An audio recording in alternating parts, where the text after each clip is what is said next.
Ini mengamati begitu ya secara tren dan juga proyeksi terhadap neraca dagang kita, Anda melihatnya apakah memang seoptimistis itu karena memang impor kita tidak sebesar di periode kemarin, atau Anda punya penilaian tersendiri sebagai Wakil Menteri? Bu Ani, silakan.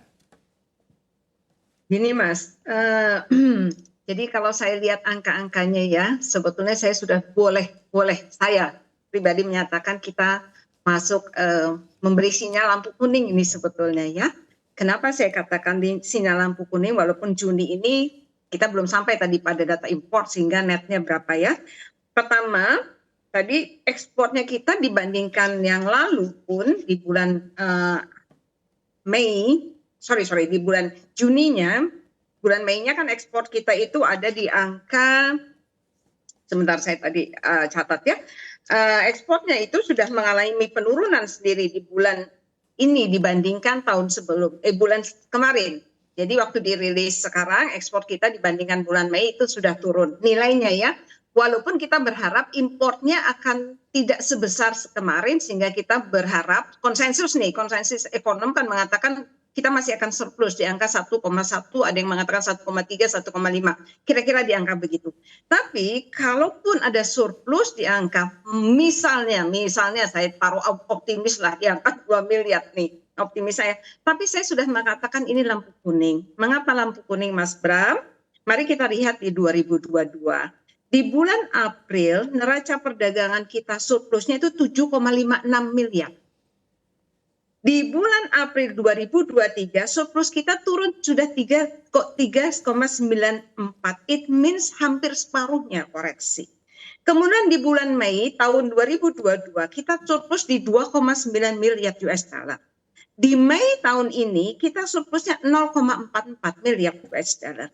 Di Juni tahun lalu 2022 kita surplus 5,01 miliar US dollar. Kalau saja Juni ini kita surplus masih di atas 2 miliar misalnya, walaupun konsensus ekonom mengatakan di angka 1,1, 1,3, artinya ini ada koreksi yang luar biasa terhadap surplus perdagangan Indonesia. Saya menyatakan bahwa situasinya masuk lampu kuning, kita perlu hati-hati, kita perlu cermati betul, karena kita masih punya 6 bulan sisa. Bagaimana, apakah kita akan membukukan surplus perdagangan? Saya berharap masih membukukan surplus perdagangan, tetapi akan jauh terkoreksi dibanding dengan surplus perdagangan tahun lalu.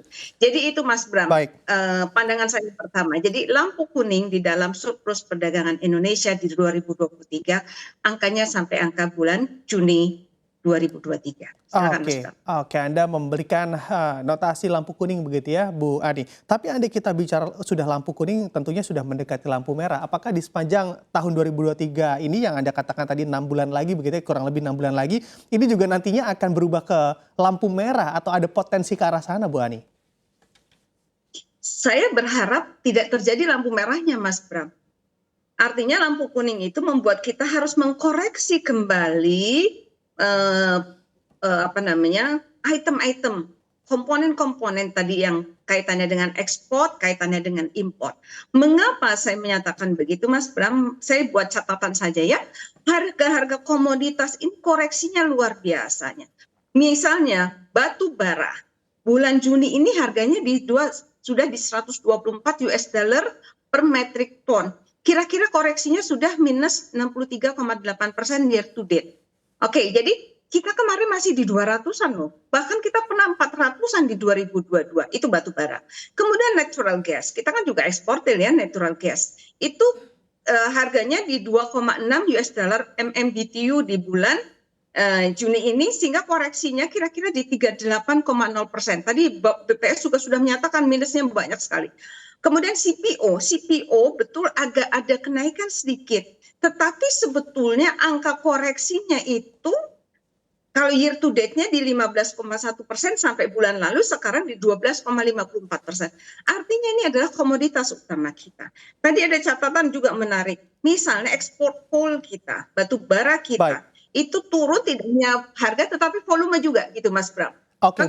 Ini menunjukkan bahwa situasinya betul-betul sangat perlu dihati-hati karena komoditas ini adalah komoditas. Oke.